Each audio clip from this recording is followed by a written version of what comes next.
Guys, welcome back to our channel और मैं आ चुकी एक और हॉरर वीडियो लेकर के।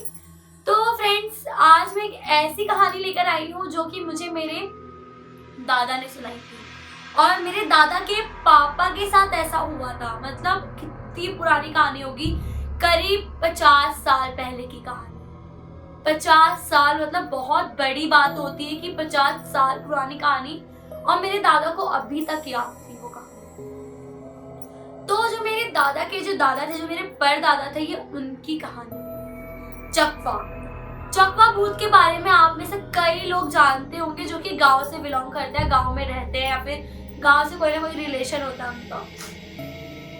तो फ्रेंड्स, ये कहानी वहां की है, गांव की। तो जो मेरे दादा के जो पापा थे, तो वो बचपन में थे, मतलब जब चाइल्डहुड में थे, तो उनके साथ ये घटना घटी थी।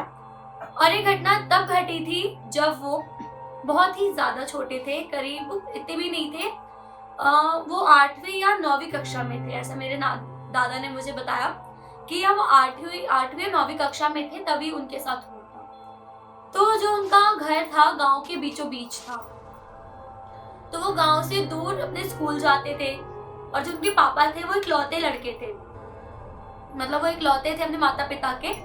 तो वो क्या करते थे, स्कूल जाते थे, गांव से स्कूल डेली का आना जाना होता था। तो जो उनके पापा थे वो रात को ही लौटते थे।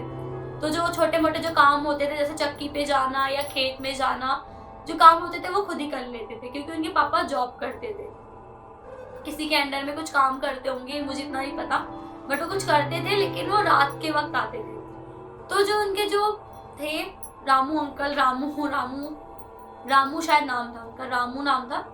तो जो मेरे परदादा थे रामू, तो वो सारे काम करते थे, छोटे मोटे आसपास के सामान लाना हो गया, घर का काम, सब कुछ वो करते थे, मम्मी के साथ हेल्प कराते थे। तो एक दिन वो स्कूल जाते हैं और स्कूल से जल्दी आ जाते हैं। कुछ होता है हाफ डे, उस टाइम भी कुछ होता होगा, पार्टी वार्टी होगी, तो वो हाफ डे में घर आ जाते हैं। तो उनकी जो मम्मी होती हैं, तो वो बोलती हैं, बेटा एक काम कर, जा करके चक्की पे चला जा और ये गेहूं पिसवा ला 1 बोरी। तो कहता है, यार मम्मी आज छुट्टी है तो रहने दो, मैं आज नहीं जाता हूँ, किसी और दिन चला जाऊंगा, आज रहने दो। तो उसकी मम्मी कहती है, बेटा 2 दिन का आटा बचा, ये भी खत्म हो जाएगा, फिर कैसे बनेगी रोटी, तो जा करवा के आ जा, और रात होने से पहले पहले ही आ जाना।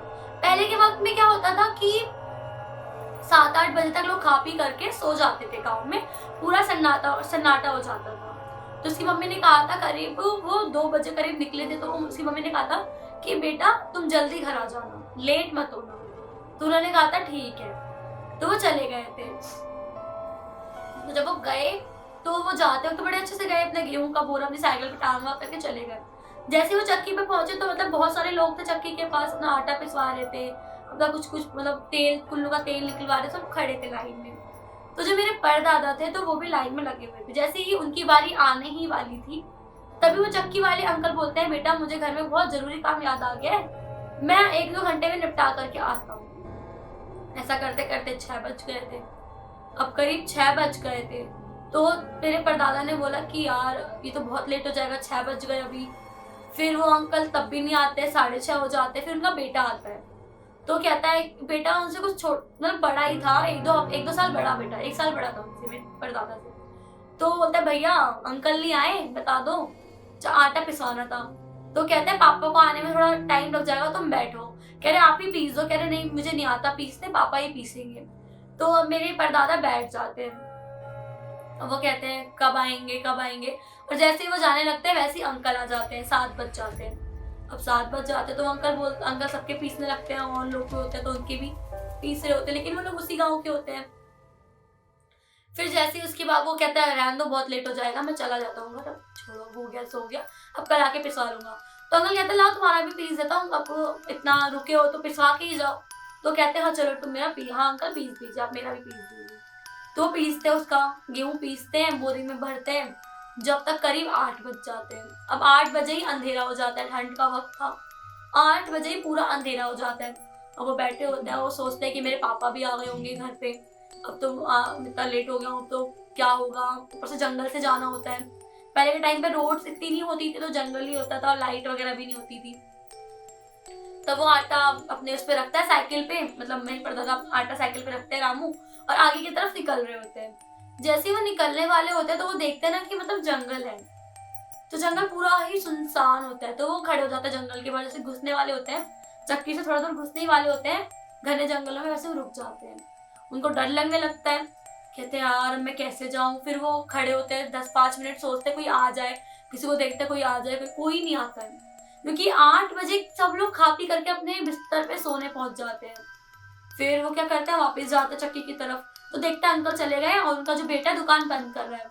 तो बोलते हैं भैया मैं घर कैसे जाऊं, बहुत ज़्यादा रात हो गई है और इतना अंधेरा, कोई आ जा भी नहीं रहा है, आप मुझे छोड़ दो। तो कहते हैं यार मैं भी तो छोटा ही हूँ, इतना बड़ा तो हूँ नहीं मैं कि मैं छोड़ आऊँगा, मेरे को भी डर लगता है, मैं तुम्हें छोड़ तो आऊँगा लेकिन मेरे को आना तो अकेले ही पड़ेगा वापस।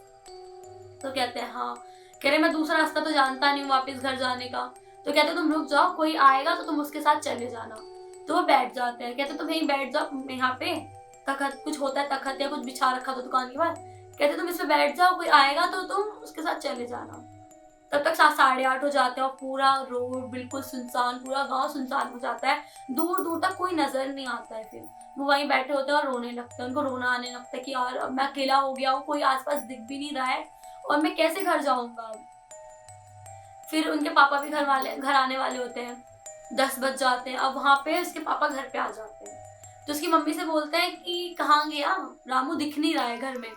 तो उसकी मम्मी कहती है मैंने उससे आटा पिसवाने के लिए बोला था, लग रहा है खेलने लगा होगा, आ ही रहा होगा। तो उसका वो कहता है चलो ठीक है, मुझे खाना दो, मैं खा लूँ, जब तक आ जाएगा। तो उसका वो खाना वाना खा लेते, 10:30 बज जाते हैं, तब भी घर नहीं आते हैं वो। अब इतनी रात हो जाती है, मतलब पूरा गांव सो जाता है, बचता अब वो अकेले रोड बैठ के रो रहे होते हैं, बहुत देर तक रोते हैं तखत पे बैठ करके, बहुत रोते हैं, मतलब बैठ करके सोचते हैं फिर मैं यहीं पे रुक जाता हूँ।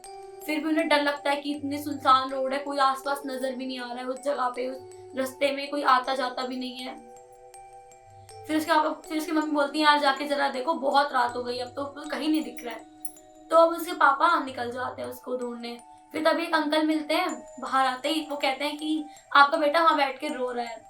तो वो कहते हैं यार तुम्हें पता है क्यों, मेरा बेटा तो मेरे घर पे लाके छोड़ देते। तो कहते हैं मैंने अभी अभी देखा है और मैं तो इसी गाँव का हूँ, मैं कहाँ जाऊँगा, मैं जा रहा था अपने कुछ काम से, घर जा रहा था। तो वो जाते हैं, देखते हैं वो रो रहा है, पानी वानी पिलाते हैं, रामू को बोलते हैं बेटा कोई बात नहीं, घर चलो। तो थोड़ा शांत होता है कि चलो पापा आ गए तो घर जाना है। अब आगे आगे रामू को साइकिल चलाना था, पीछे पीछे उसके पापा साइकिल चला रहे थे।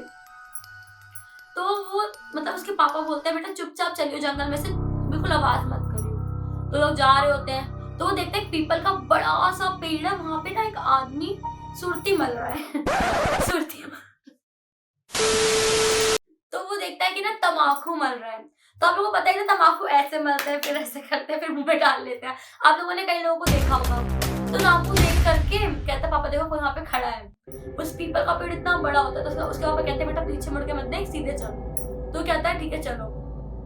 तो फिर वो आगे चले जाते हैं, आगे जाते जाते अचानक से एक बौना आदमी सामने आ जाता है साइकिल के। वो कहता है सुरती दो। तो कहता है सुरती कहाँ से दे। तो रामू थोड़ा सा कहता है कि हमारे पास सुरती नहीं है, जाओ यहाँ से। तो उसका कहता है बेटा शांत हो, कुछ मत बोलो। तो अंकल कहता है बेटा सुरती नहीं है। तो वो कहता है नहीं मुझे सुरती दो, मुझे चाहिए सुरती, सुरती चाहिए। तो वो बोलता है कि पीछे एक आदमी था, वो सुरती खा रहा था, उससे जाके ले लो। तो चला जाता है। फिर वो आगे बढ़ते हैं, फिर अचानक से आके वो सामने खड़ा हो जाता है, वो बोना सा आदमी। वो कहता है नहीं उसके पास सुरती नहीं, वो कोई सुरती वाला आदमी नहीं था, कोई सुरती नहीं थी उसके पास, मुझे सुरती दो। तो कहता है कि हमारे पास सुरती नहीं, हम कहा था तुम्हें सुरती देंगे, नहीं हमारे पास, जाओ यहाँ से। तो वो कहता है नहीं मुझे चाहिए। तो बैठ जाता है साइकिल के बाहर। तो तीसरी चिल्लाता है, कहता है तू पागल वागल है क्या, हट यहाँ से, दब जाएगा। तो तभी अचानक से पता नहीं क्या होता है, और जो रामू ने जो शर्ट पहन रखी होती है उसमें से एक बटन अपने आप ही टूट करके उसके हाथ में चला जाता है। तो रामू कहता है मेरा बटन है, तेरे पास मेरा बटन कैसे आया। तो वो कहता है नहीं दूंगा नहीं दूंगा नहीं दूंगा, और हंसते हंसते बहुत तेज तेज हंसने लगता है और भाग जाता है। जैसे उसके पापा रामू को देखता है तो कहते हैं बेटा तेरी शर्ट कहाँ गई। तो कहता है शर्ट, मेरे तो बस बटन टूटी, फिर शर्ट कहाँ गई।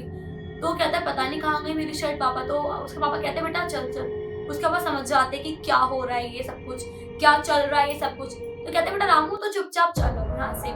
तो जाते हैं, तो पीछे से ना आवाज आती है, दो बार आवाज करते हैं, 2 बार आवाज आती है चकवे की, क्योंकि जो चकवा भूत होता है बहुत ज्यादा ही चालाक होता है। वो सिर्फ और सिर्फ 2 बार आवाज मारता है, तीसरी बार आवाज नहीं मारते हैं। तो बोलता है रामू रामू तेरी शर्ट, रामू तेरी शर्ट, 2 बार बोलता है। तो सब बोलता है बेटा पीछे मुड़ के बिल्कुल मत देखियो, सीधे चल।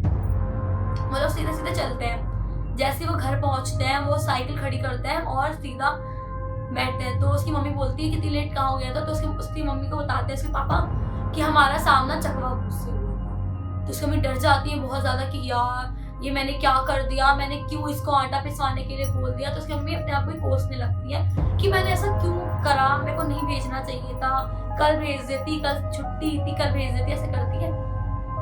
तो फिर शांत होती है, उसको कहते हैं शांत हो जाओ, कोई नहीं शांत हो जाओ। जैसे तैसे वो शांत होती है।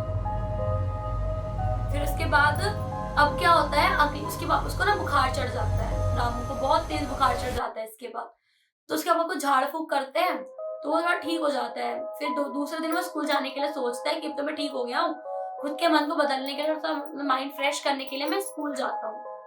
अपनी साइकिल उठाता है और उसी जंगल से जाता है। और जब वो जा रहा होता है तो वो देखता है कि यार ये तो मेरा ही बटन है जो यहाँ पे गिरा हुआ है, ये यहाँ पे कैसे गिरा है। वो उठाता है, अपनी जेब में रख लेता है। जैसे ही आगे जाता है तो वो जो उस रात वाला जो वो आदमी मिला था ना, वो उसके सामने आ जाता है। और जैसे वो उसके सामने आ जाता है ना, तो वो देखता है कि वो सेम वैसे ही लेकिन लंबा है, वो छोटा था वो लंबा है। तो कहता है कल रात को तूने मुझे सुर्ती नहीं दी थी ना, इसलिए मैंने तेरा बटन रख लिया, ये देख तेरा बटन। तो डर जाता है और पीछे वो कहता है यार मेरा बटन दो, ये तो मेरी जेब में था, तुम्हारे पास कैसे आया। वो कहता था अभी मेरा, और हंसते हंसते वहां से चला जाता है, तेज हंसते चला जाता है। फिर वो स्कूल जाता है और उसके एक ना सर होते हैं, तो थोड़े चीजों में विश्वास रखते हैं। तो जाके अपनी बात शेयर करता है कि सर मैं एक दिन रात को जा रहा था और मेरे साथ ना मतलब ऐसा हुआ।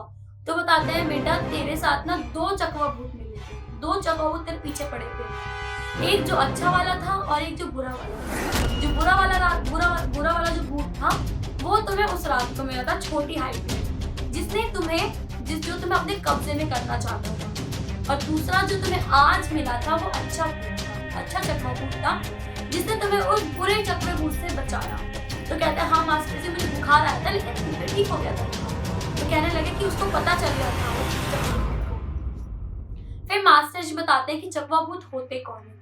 चकवा भूत वो होते हैं जो जंगल में रह के पूरे गांव की रक्षा करते हैं, और जो बुरे चकवे भूत होते हैं वो गांव के अंदर किसी भी तरीके से एंटर करना चाहते हैं, पूरे गांव को नष्ट करने के लिए एक शैतानी रूप में अंदर एंटर करना चाहते हैं। और वो चकवा वही था जिसकी हाइट कम थी। लेकिन जो चकवा अच्छे भूत होते हैं उनकी पावर ज्यादा होती है गंदे लोग मतलब बुरे भूत से। तो इसलिए उसने तुम्हें बचा लिया, लेकिन अब थोड़ा सा सतर्क रहना और उस रास्ते से मत जाना। तो बोलता है ठीक है। उसके बाद आज तक कभी भी वो उस रास्ते से नहीं गए, ऐसा मेरे दादा ने मुझे बताया कि फिर मेरे पिताजी कभी भी उस रास्ते से कभी नहीं गए और मुझे भी हमेशा उस रास्ते से जाने के लिए मना किया था। लेकिन अब मेरे दादा बताते हैं कि उस रास्ते को मतलब पूरा तोड़ करके अच्छे से बना दिया गया है, पूरा जंगल खत्म हो चुका है और वहाँ पे बहुत सारे घर वर हैं। और वहाँ से जब भी हम गाँव जाते तो उस जगह से एंटर करते हैं। पहले वो काफी घना जंगल था, तो ये चीज मुझे सुन के डर लगा कि हम भी वहाँ से आते जाते थे, गाँव एंटर वहीं से करते थे उस रास्ते से। तो फ्रेंड्स क्या आप लोगों को पता था ये चकवा भूत सच में होते हैं? क्या आप लोगों को आपके किसी दादा ने या फिर आपकी दादी ने नाना नानी ने कभी आपको ऐसी हॉरर स्टोरी सुनाई है? तो प्लीज उसमें मुझसे शेयर करना, क्योंकि मुझे ये पुरानी हॉरर स्टोरी बहुत अच्छी लगती है सुनने में और मैं जरूर अपने इस चैनल पर सुनाऊंगी।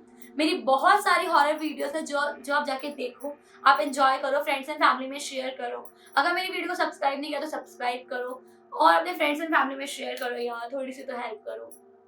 ओके, मिलते हैं नेक्स्ट वीडियो के साथ। Bye bye.